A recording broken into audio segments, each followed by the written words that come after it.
Assalamualaikum warahmatullahi wabarakatuh. Perkenalkan, nama saya Muhammad Bahtiar. Di sini saya sebagai host atau pembawa acara.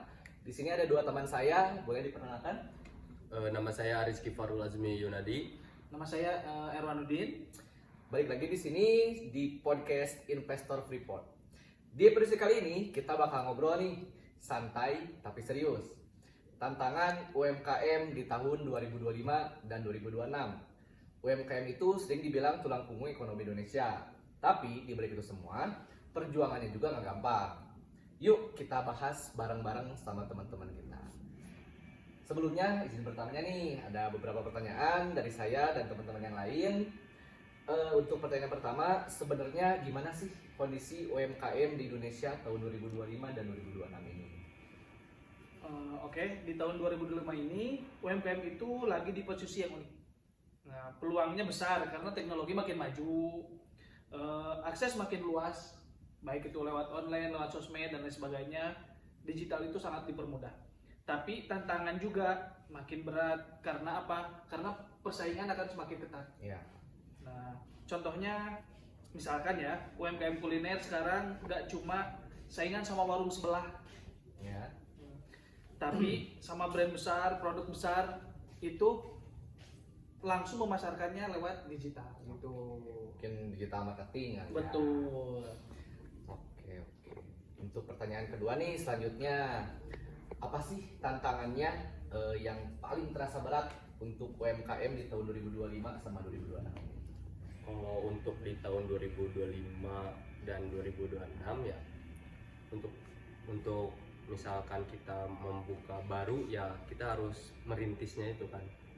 Misalkan kita membuka F&B gitu kan, kuliner, kita harus mencari konsumen yang benar-benar tepat gitu, pasarnya yang tepat untuk yang dikonsumsi untuk para konsumen itu apa aja yang dia pengen gitu kan.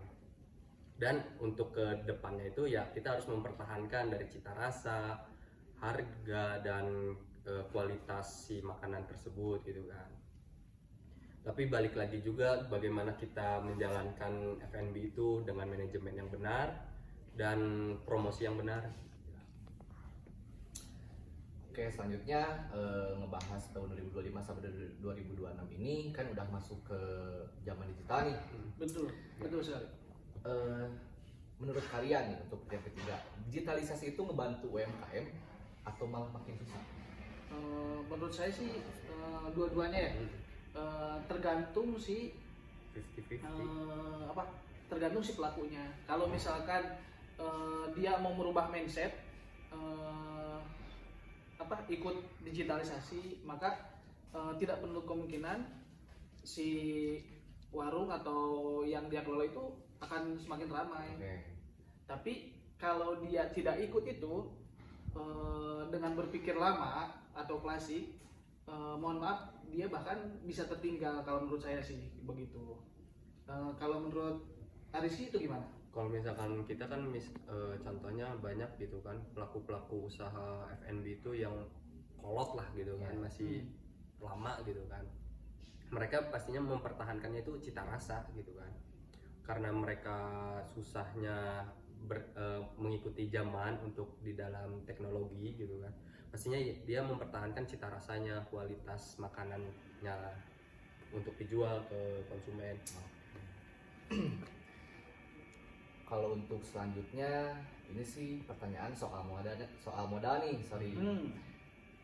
Di tahun 2025 sama 2026 ini mungkin ekonomi sedang naik turun lah. Ya. Betul. Nah, misalkan ada teman-teman semua nih misalkan mau buka usaha baru atau UMKM baru. Kalau soal modal itu masih menjadi masalah utama nggak? Masalah sih. Utama. Soalnya mustahil kan, banyak yang bilang gitu untuk buka usaha itu zero money ya kan. Ada juga yang zero money, cuman mereka kan istilahnya mah bukan buat di F&B gitu kan. Untuk di F&B pasti mengeluarkan modal, mau seberapa pun itu pasti ngeluarin modal. Bagaimana kita mau membukanya gitu, mau buka apa, F&B-nya, kulinernya apa gitu, pasti. Kalau menurut saya sih, ya betul. Kalau untuk UMKM saat ini sih, kayaknya masih membutuhkan modal banget gitu. Ya itu baik biasanya kadang-kadang itu mengajukan ke bank biasanya gitu ya. Untuk lebih mudahnya lah seperti itu. Tapi sebenarnya mah kalau itu juga bisa memperberat beliau juga karena kedepannya juga dia kan kalau nggak benar-benar paham untuk digitalisasinya, untuk pemasarannya seperti apa, utangnya itu nanti bisa nanti bisa jadi repot lah, begitulah sendiri sih kalau nggak diatur. Oke, berbicara soal modal berarti soal keuangan nih. Betul. Buat pertanyaan selanjutnya, mungkin kalau misalkan buka usaha, contohnya ayam bakar lah, boleh. Gimana nih kalau misalkan tentang sumber daya manusia? Apa kawan-kawan ini semua berani memperhadirkan SDM atau karyawan sumber daya manusianya, atau merangkap jadi sebagai masak, kasir atau dan lain sebagainya? Pilihannya yang mana nih? Kalau untuk awal mungkin biasanya kalau untuk awal biasanya kita tackle sendiri, karena kalau untuk ngambil orang kita harus tahu dulu apakah yang kita nanti pasarkan itu bakal bagus atau enggak. Terus untuk mengurangi modal juga, untuk mengurangi beban, makanya kita rangkap dulu sendiri biasanya kalau untuk awal-awal. Tapi untuk pengembangan selanjutnya kita perlu yang namanya kasir atau bagian masak dan lain sebagainya. Jadi kalau awal-awal lebih mending save daripada ngelihat betul ya. Di tahun 2025 dan 2026 setelah ada digitalisasi, ekonomi sedang naik turun, terus persaingan juga semakin ketat. Ngomong-ngomong soal persaingan, sekarang di pasar-pasar itu seketat apa sih setelah zaman digitalisasi dan lain sebagainya lah, pemasaran yang lain?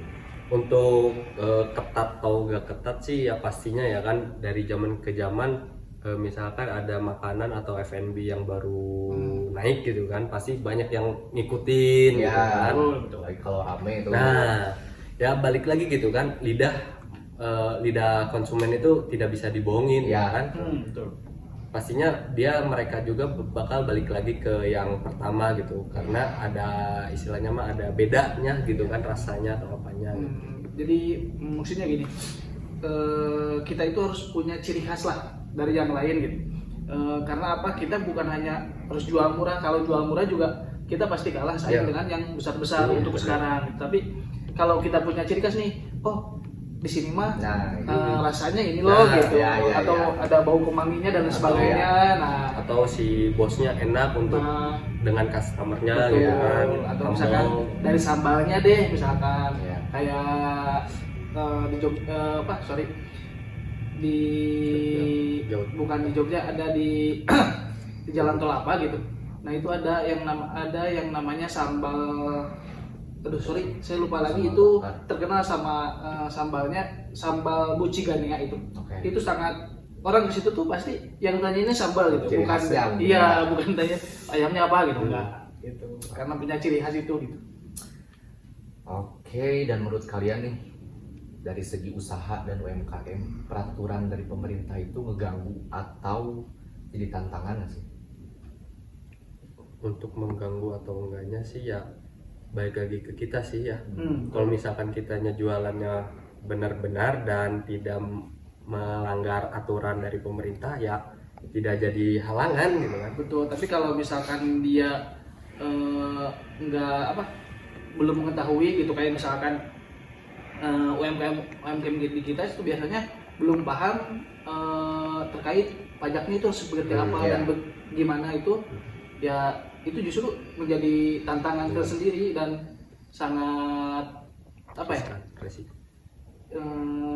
Jadi sangat bukan resiko, disebutnya tuh apa ya? Jadi kalau kita belum paham mengenai perizinan, nanti bisa mengakibatkan si UMKM itu Jadi gimana, Sob? Kalau misalkan UMKM itu tidak paham dengan peraturan berdagang dari pemerintah, alhasil pemerintah bakal memojokkan UMKM tersebut. Ya. Tetapi kalau misalkan UMKM itu sudah memahami peraturan-peraturan yang sudah Pemerintah tertera, lah. nah ya pemerintah buat gitu, pasti bakal mulus-mulus aja. Ya. Ya, cuman ya resikonya sekarang tuh daya tarik konsumen untuk belanja tuh makin melemah sih, Iya, yang saya rasakan. Betul, emang makin menurun ya, seperti gini menurut penelitian, bukan penelitian lagi, bahwa berita di Singapura itu untuk sekarang itu sekitar 300 atau 3.000 tuh per bulan tutup. UMKM itu bukan yang kecil ya, agak besar itu tutup gitu. Itu sekelas Singapura, apalagi kita Indonesia gitu ya, Ya, yang emang negara berkembang gitu. ya, jadinya kita harus mencari solusinya itu bagaimana biar kita di dunia F&B itu bertahan gitu. Nah, begitu. Bagaimanapun caranya. Ngomong nih soal Oke. tadi banyak UMKM yang tutup, terus pasarnya melemah, terus mungkin persaingan ketat. Strategi apa sih yang kawan-kawan pengen lakuin nih di kedepannya lah? Untuk yang di ayam ya misalkan, atau yang Ya. ayam atau yang mana? Bebas deh. Oh, bebas. lah. Nah, kalau untuk bebas itu misalkan kita harus berinovasi. Nah, contohnya misalkan jangan di ayam deh, yang simpelnya misalkan di pisang. Nah, kalau dulu misalkan pisang hanya pisang digoreng saja gitu. Ya. Sekarang kan udah makin bagus ya, kenapa ditambah keju, coklat, sehingga anak muda atau Gen Z yang emang kita lebih ke Gen Z untuk sekarang itu lebih suka gitu, lebih senang ketika bervarian gitu. Oke, siap. Terima kasih untuk waktunya. Ya mungkin teman-teman itu aja sih dari kita ngobrol-ngobrol santainya. Untuk kedepannya harapannya UMKM di Indonesia bisa lebih naik kelas lah dari segi pemasarannya atau dan lainnya. Semoga nih podcast dari kita ini jadi bahan refleksi atau bermanfaat juga buat kalian sebagai mahasiswa atau calon pelaku usaha. Terima kasih yang udah menonton dan udah mendengarkan. Sampai ketemu lagi di episode selanjutnya.